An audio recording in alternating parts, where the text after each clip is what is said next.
so we're gearing up for the rerun of Anino sa Likod ng Buwan. I'm very excited to be back on stage to work again with the rest of the cast and to the whole team of Anino.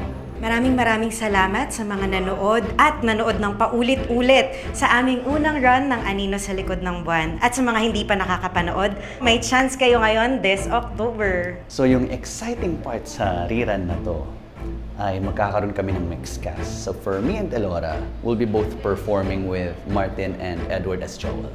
Kami nila Vincent and Denise before, we were only given one show as understudies. Pero ngayon, hindi lang isang beses nyo kami mapapanood sa stage.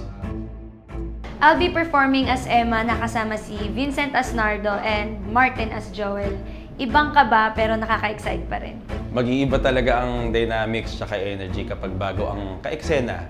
Kaya kaabang-abang talaga itong rerun ng Anino.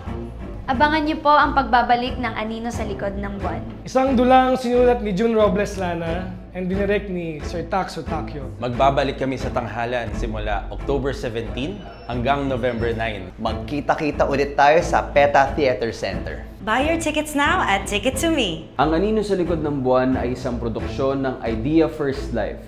See you at the theater this October.